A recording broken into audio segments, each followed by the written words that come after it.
Okay, so I'm really happy to make this session on the corrosion issues related to cultural heritage. So I'm Delphine Neff. I'm from the research scientist at the LAPA laboratory, the Laboratory for Archaeomaterials and Prediction of Alteration. It's located in France at the CEA, the French Atomic Agency. And I will explain why I am here and working on cultural heritage throughout the talk.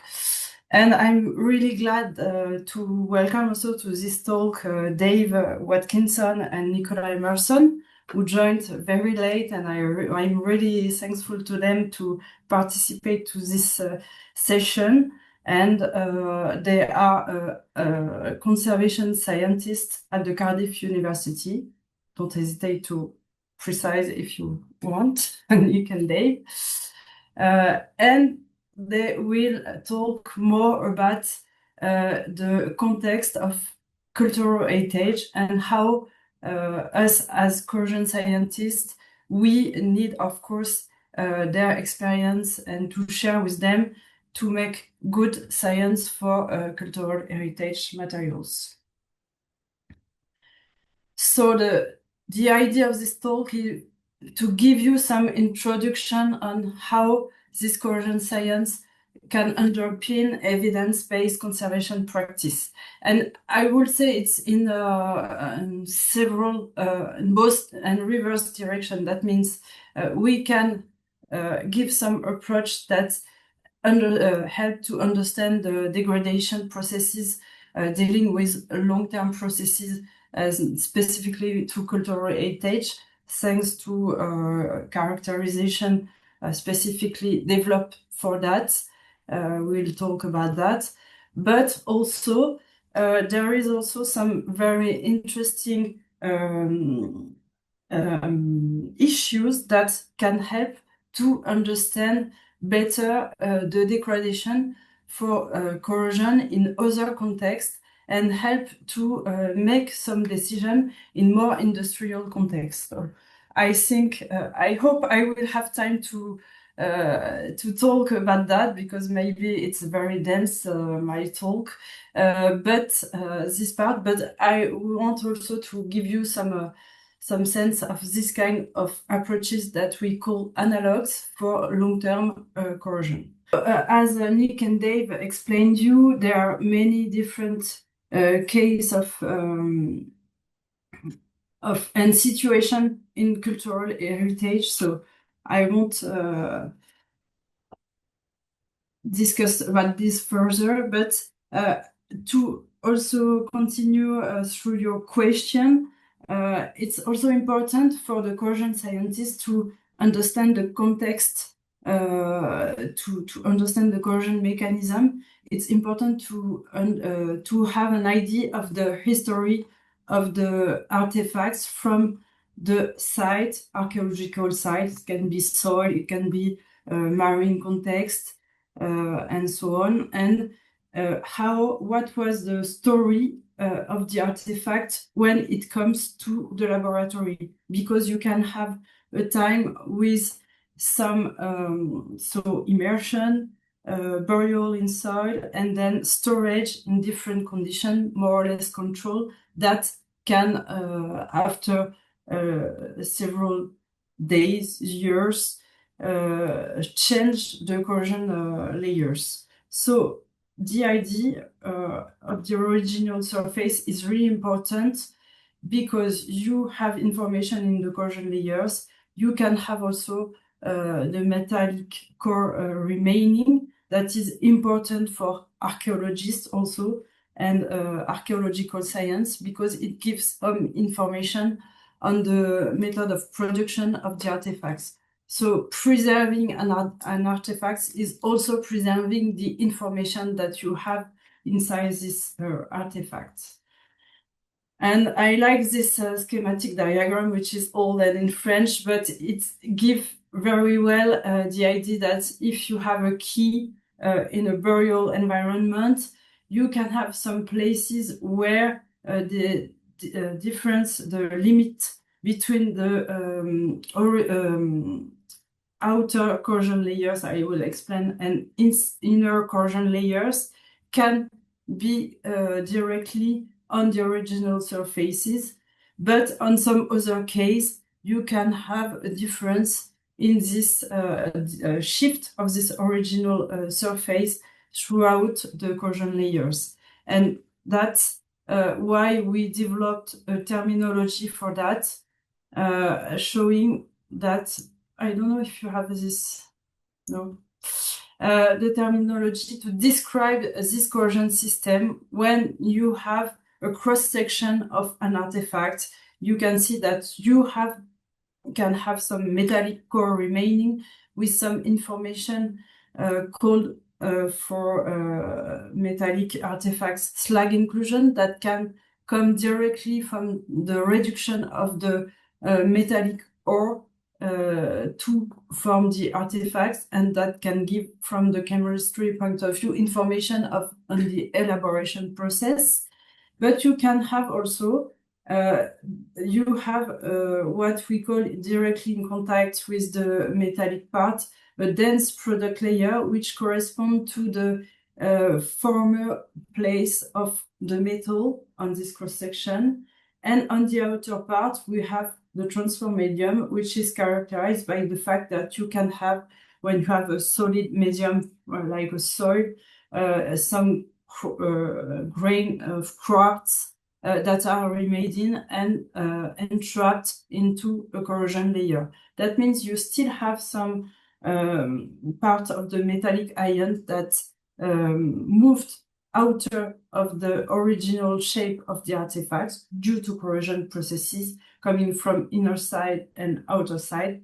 But the original surface is generally just in between these two types of layer. And when you have a look, sorry, it's very slow. Yes. On a cross section, like also Dave showed you, you can see that the metal remaining is clearly surrounded by this dense corrosion layer that helps to design the original surface.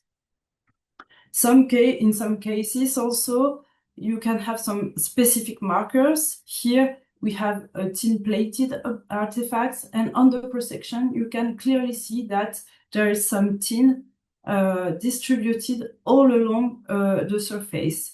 And knowing about the chemical processes, the tin oxide that are formed are generally not mobile. That means they stay at the place of the original surface, and they can be a good marker of this original surface.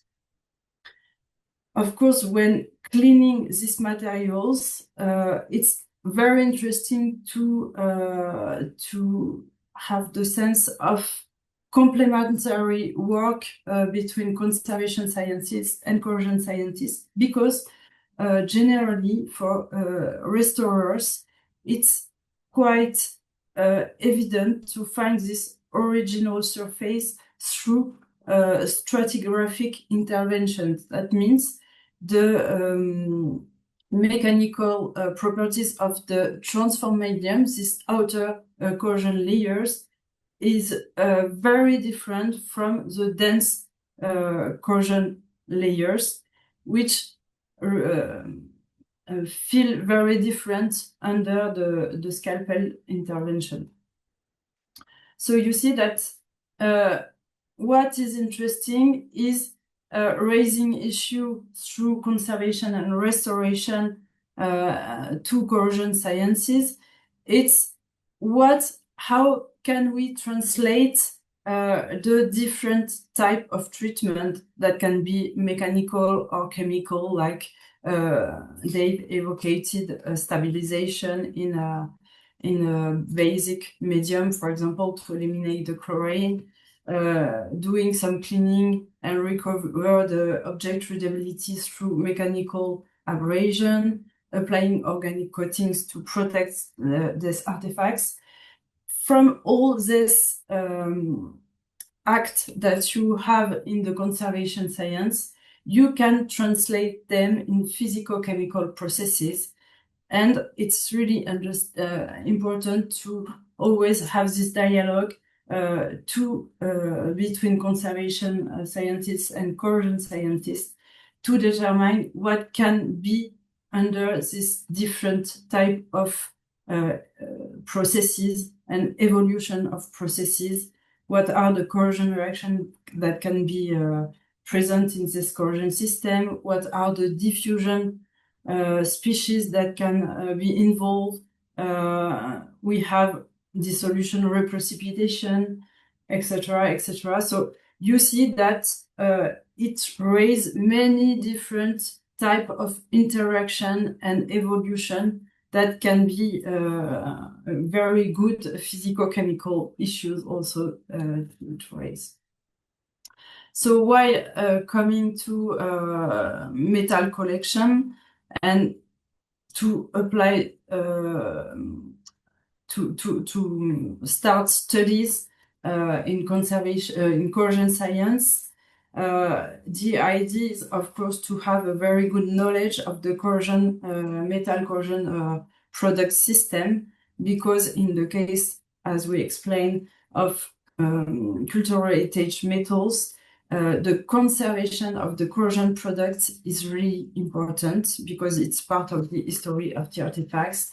And so the corrosion layer are really constitutive of the artifacts.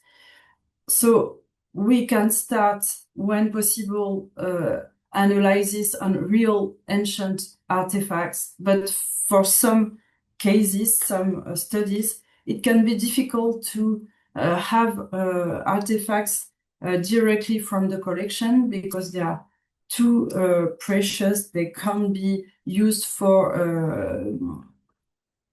science corrosion studies.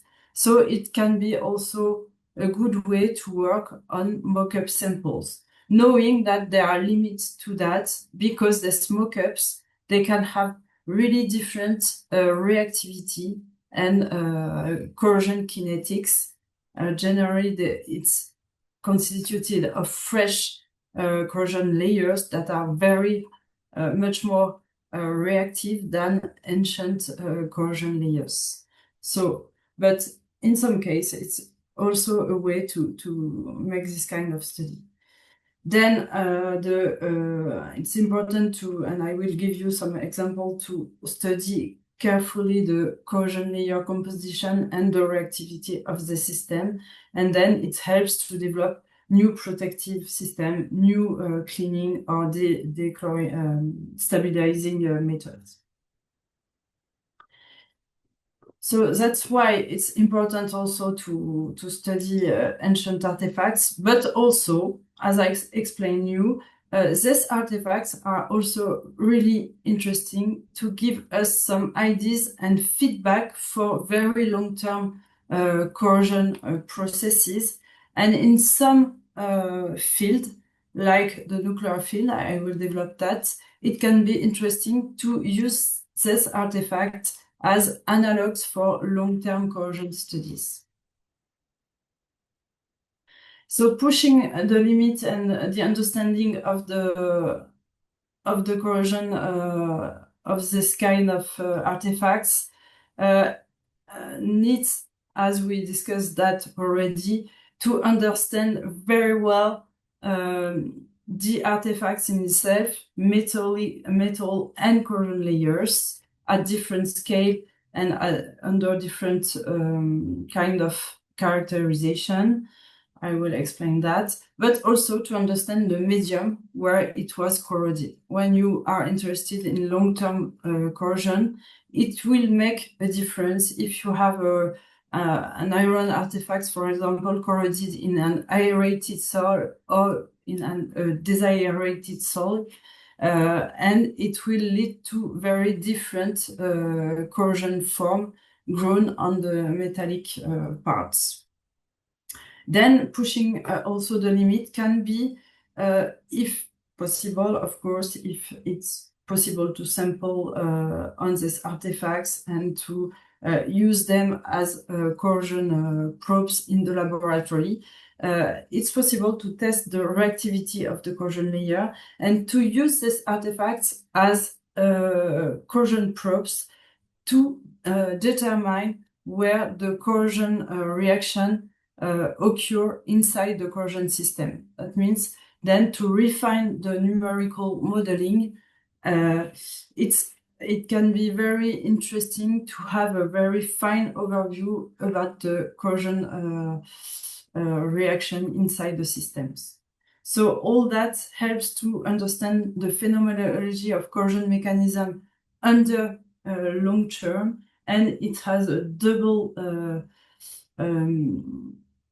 application in predictive model for the dimensioning of future installation, or of course to design restoration treatment that are based on better knowledge of what is happening in this complex and heterogeneous systems.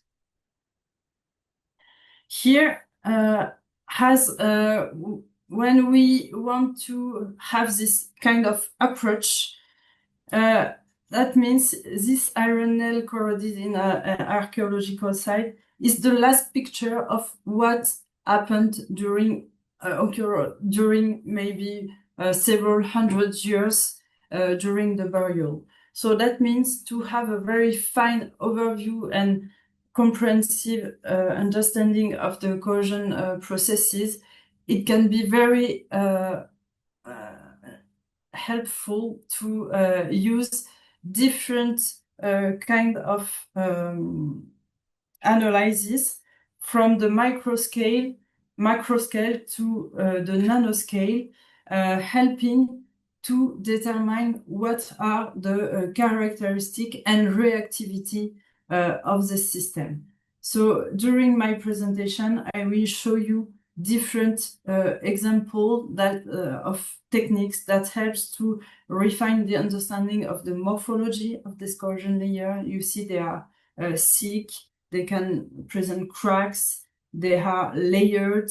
So it's important to have the sense of that, to study the chemical composition at this different scale, and also understand the structure, the different phases that are present and precipitated inside this corrosion layer.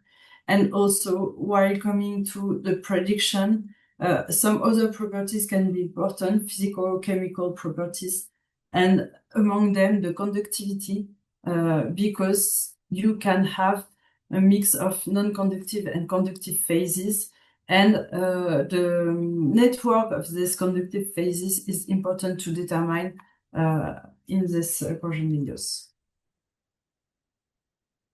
Here I give some few examples also on aluminium, because I wanted also to have this aspect of to understand mechanism. Cultural heritage can also, as Nick and Dave showed you, can be very quite recent artifacts. Here you have engine that are studied in the Car Museum of Mulhouse in France. And in this study of Granger et al., they have recorded, just with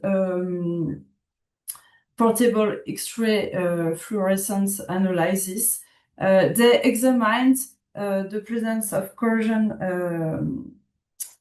reactivation on some zones of these engines, and they connected the fact that you can have more stable corrosion connected to the presence of aluminium silicon composition compared to the presence of aluminium copper alloy that are more corroding. So you see that doing such analysis is first approach to understand the corrosion mechanism also on a large collection.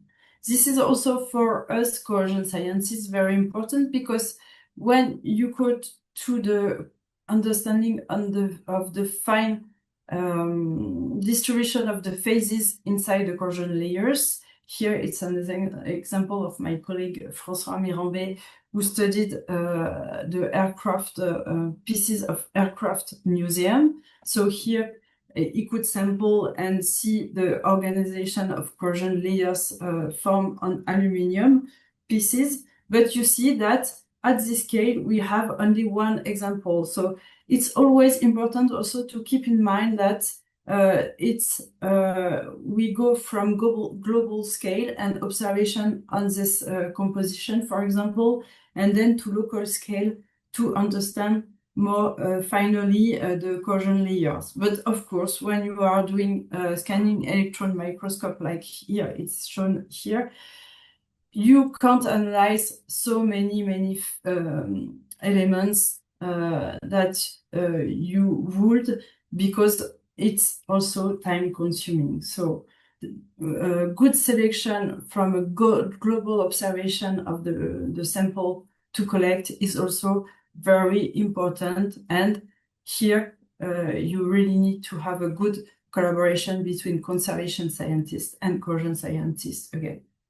And here in this example, you can see that you can use labs diffraction, X-ray diffraction setup to determine that there are some amorphous phases, but then as crystallized phases and amorphous phases. But for this amorphous phases, it was important to refine the observation, going to synchrotron analysis and doing X-ray spectroscopy to determine that we have different type of crystallized and low crystallized phases inside this corrosion layer. So you can see that we go from the global to the micro scale to better understand the corrosion layers and have a good idea of the corrosion mechanisms occurring for this aluminium alloys. Here, this is an example of which shows mock-up samples and how you produce also a research project with mock-up sample to mimic square tomb and samples, archaeological samples that are in a square tomb, in tumulus. That means you can have artifacts inside with buried sample, but also in aerated or desaerated, low aerated condition. But you see that you can have different way to design the mock-up to mimic what can happen inside a specific archaeological site. And once also that I want to emphasize is that this project is a 4-year project because it's very long to make this mock-up and to collect the data during all this time. So here this study is interesting to show that collecting environmental data help to understand variation of temperature, but also of dissolved oxygen in the soil or in the aerated in the atmosphere, and also the influence of the precipitation at the surface on what happens inside the burial site.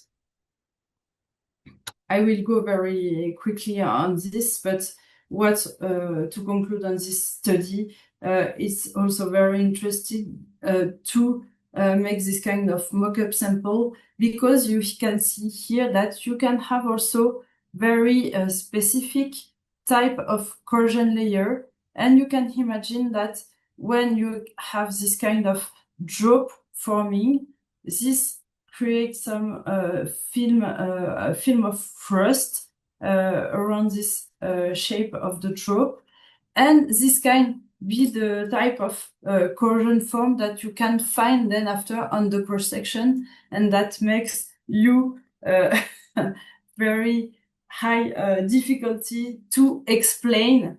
So it's also very important to have this kind of study to understand the different corrosion form. So how can we help also conservation scientists is to refine the knowledge about the different corrosion form that can form in the case of different type of context. Here I give you the example of copper-based sample that were identified as type 1 and type 2, and the construction of typologies is really important from the cross-section to the global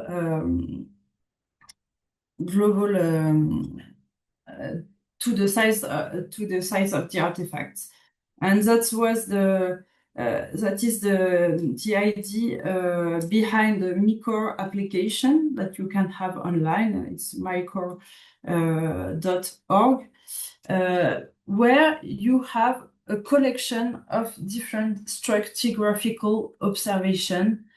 And stratigraphical observation, that means from the conservation professional point of view, that means from binocular and scalpel stratigraphy establishments, and on the complementary way, when it's possible to sample and to cut some archaeological artifacts, you can have the complementary observation from the corrosion scientist at the micrometric scale.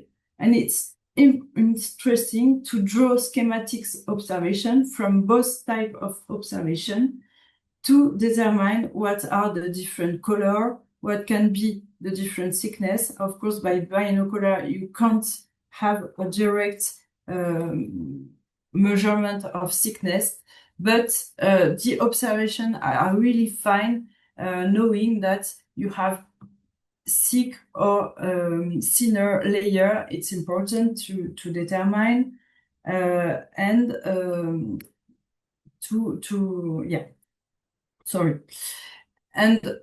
complementary to that, in this project, we had the chance to be able to sample on the same artifacts observed by conservation scientists and corrosion scientists, which help to determine at least also the metal composition, which is one information important for historical studies, but also to determine the different phases present inside the corrosion layer, thanks to optical microscopy, Raman spectroscopy that helps to refine the knowledge, the determination of the phases at the micrometric scale. And this helps to construct also a cross-section observation complementary to the one observed by the conservator. The idea of the MICOR project is to be able to construct a list of artifacts that are described from both approaches, and then with search engine to help to establish what kind of corrosion typology you can have on one artifact.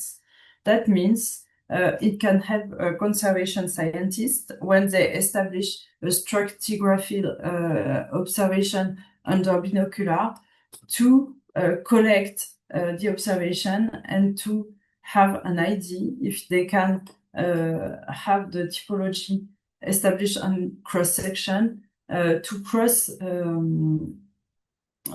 have the cross-reference and description, a final description at the micrometric scale. So determining all this characteristic is important to determine to understand the corrosion mechanism, and also to propose hypotheses of what happened during all these periods of burial, immersion, or also atmospheric exposure under long periods. So then from this fine description, you can establish typologies of corrosion that can help to answer to different issues. So as I told you, the objective is on one side to help restoration processes and to determine if objects are well preserved or can be, as you can see on the second picture here, endangered because not stored, for example, in a very good environment that allow to preserve their integrity. And of course, to go to the restoration and conservation treatment to ensure a good preservation of these artifacts.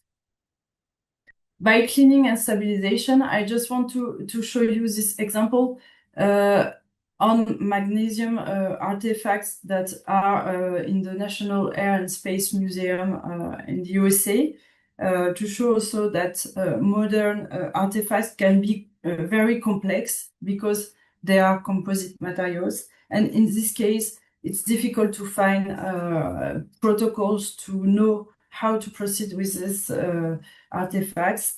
And generally, conservation scientists make some tests and studies, but here you can see that a study can also be a very long time study because it's important to test different protocols and then note what happens and how it can evolve after some time. That means, is there any reformation of corrosion on this artifact after a certain time? So you can see here, I don't enter into detail, but there are very different treatments that are tested. And of course, regularly, conservation scientists or restorers ask us to what can I use or as a product, or is this product very good in the case of my case, restoration case. So when we design research studies, we try to understand two questions that can be drawn on this type of cases. Here also I come back to what Dave presented you about desalinization to show you how we also put some studies, we develop research studies to refine the understanding of what happened during desalinization processes. So Dave explained you that in some cases, if you don't intervene and don't take the artifacts properly, you can see that here it's an immersed iron piece of the only submarine rivets, and you can see that without doing anything, this piece can, after months, be totally corroded and broken. Then stabilization, they've told you, are based on removing the groinated phases that are generally directly in the contact, mobile in the corrosion layers and in the contact of the metallic piece without disturbing the iron metallic core remaining in this case of such artifacts. Basically, a lot of conservation scientists use sodium hydroxide solution to extract the chlorides. And here we design a study to better understand what is the effect of this sodium hydroxide on the evolution of the corrosion layer at the micrometric scale directly inside the corrosion layer. So here we used an iron bar corroded in the Mediterranean Sea. It's a Roman period, so about 2,000 years of corrosion. And as it was possible to sample, we took a cubic sample of this corroded artifacts that we put in a sail, owing to circulate some sodium hydroxide solution on the top of the corrosion layer to see what is the effect of the penetration of the solution inside the corrosion layer. And what is important in this study is to follow directly the evolution and of the corrosion layer in solution. We use for that diffraction beam light of the Soleil synchrotron, the DFAPS beamline, and we did some mapping of by X-ray diffraction to determine at every pixel the evolution of the corrosion layer. So here I give you an overview of the results, showing that at the beginning we had mainly an iron 2 phases, an iron hydroxychloride, which was present inside the corrosion layer. We also characterized that with Raman spectroscopy and some EDS techniques. And we observed and refined the mapping throughout time. So here we went until 2.5 hours of mapping to determine the evolution. And in this study, what was really interesting is that we could observe the presence of iron hydroxide, which is never observed on dried sample, but it was shown that in this case, this phase is present as an intermediate species that reacts during the penetration of the sodium hydroxide inside the corrosion layer. So the conclusion of this study was first to identify the in situ phases occurring when this hydroxychloride transform under the presence of sodium hydroxide. That means we removed the chlorine from this part of the corrosion layer. But also, an interesting information was that depending on the condition, if the solution is aerated or deaerated, you see that the intermediate phases can be different and can have an influence. Specifically, this GR phase, which is the green rust chlorine phases, which is an intermediate, highly reactive. That means when you perform dechlorination in aerated condition, you can have the risk to leave some chlorinated phases inside the corrosion layer, and this can be an explanation for the fact that some collection already treated can also be reactivated with corrosion after several 5-10 years, for example. This means probably that some chloride were remaining inside the corrosion layer. As Dave told you, there is no perfect solution for this dechlorination methods, but also there are some knowing this methods. Sorry, there is some noise outside. We came to also study with our partner of Agors, who is a restoration a company of metallic artifacts, to study the degradation in subcritical condition. That means to increase the kinetics of reaction. The conservation Clemson Conservation Center in US try to use this subcritical condition. That means you still are in alkaline pH, but you increase the temperature under high pressure to keep the artifacts in liquid condition. The effects that the Clemson University or Clemson University colleagues studied is that the release of chlorine, which is the effect that is needed, is really much faster under subcritical condition than at ambient condition. So this can be an advantage to gain sometimes because, as you can see, in the same kind of artifacts, at ambient you need about 120 days to dechlorinate your artifacts, as in subcritical condition, a few days are sufficient.